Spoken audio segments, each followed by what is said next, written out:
Définissez votre réussite alignée avec vos valeurs et vos envies. Bonjour les amis et bienvenue dans les secrets de Chronos. Je suis Thierry Doriot, votre coach en organisation et l'auteur de la méthode Chronos qui booste votre maîtrise du temps. Aujourd'hui, nous allons voir que signifie le mot réussite. Mais avant ça, laissez-moi vous dire que vous pouvez vous abonner à la chaîne en cliquant en dessous. C'est le meilleur moyen de recevoir directement les vidéos dans votre boîte mail. Chacun a sa propre définition de la réussite, du succès, vous en conviendrez. En fonction de l'endroit où on a grandi, des parents qu'on a eus ou pas, du milieu socio-professionnel qui vous a entouré, nous ne pensons pas la même chose et c'est d'ailleurs ce qui fait la richesse de notre société. Mais ces repères ne sont pas immuables tout au long de votre vie. Prenons un exemple, celui de Bernard Tapie. Il était issu d'une famille très modeste qui n'avait pas les commodités et pourtant ça ne l'a pas empêché de fonder un empire. Ce n'est pas notre condition initiale qui guide notre succès, mais bien les actions que l'on mène pour progresser. Et parmi ces actions, il en est une incontournable, l'apprentissage. La formation s'est démocratisée et cela devient de plus en plus facile de s'instruire. Internet, les bibliothèques, de bonnes émissions à la télévision. Finalement, on n'a plus d'excuses pour se constituer une vie équilibrée, riche en expériences agréables. Le seul frein qui vous empêche d'être libre et aligné sur vos envies et vos rêves, c'est la propension à ne pas passer à l'action. Alors, qu'est-ce que la réussite? Alors pour moi, elle n'est pas forcément financière. Ma définition, c'est pouvoir faire ce qu'on veut, quand on veut, une forme de liberté en quelque sorte. Réussir, c'est posséder en abondance ce qui a de la valeur pour vous, car les valeurs déterminent tout. Réussir financièrement en volant, gagner un concours en trichant, c'est échouer. Un milliardaire malade sans amour ni amitié, prisonnier de ses biens, addict à son argent, anxieux de le perdre, sans rattachement à son environnement social, n'a pas réussi. Une enquête menée par l'ESSEC et l'Institut CSA auprès de 3000 entrepreneurs cadres supérieurs, hommes et femmes dans 10 pays, confirme la primauté des valeurs humaines sur les valeurs matérielles.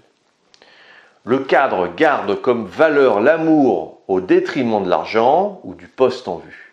L'harmonie avec les proches, la famille, les amis, les collègues est prioritaire, avec surtout la famille. Et les objectifs sont plus une famille heureuse, des amis ou du temps libre qu'une belle carrière et de gagner de l'argent. Aujourd'hui, la réussite se mesure à l'aune des relations de travail et du niveau de responsabilité. Pour 6 Français CSP+, sur 10, réussir, c'est savoir redistribuer. Voici une vingtaine de comportements liés à votre succès. En 1, la route qui mène à la réussite est un parcours progressif et pas un but à atteindre. En 2, aujourd'hui, tout le monde peut créer une entreprise qui change la face du monde. En 3, à l'ère d'Internet, l'info ne suffit pas, encore faut-il agir. En 4, vous ne devez pas réussir à un don particulier, mais surtout à la capacité à agir. En 5, le degré de votre réussite dépend directement de votre capacité à maîtriser l'information. En 6, la réussite est une question de patience, tôt ou tard vous trouverez le chemin. En 7, le succès a un socle, c'est savoir ce que vous voulez, car il est très facile de rater un but quand on n'en a pas. En 8, cherchez sans relâche à vous adapter tant que vous n'avez pas la vie que vous voulez. En 9, seul celui qui abandonne échoue. En 10, votre réussite n'arrive pas par hasard, mais parce que vous vous êtes mis sur sa route. En 11, vous avancez si vous avez un moteur, la passion, la conviction, la foi, les valeurs, l'énergie, le talent relationnel et l'info bien utilisée.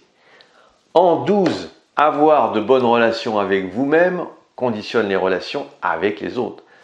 En 13, la clé de votre réussite réside parfois dans l'analyse des réussites des autres.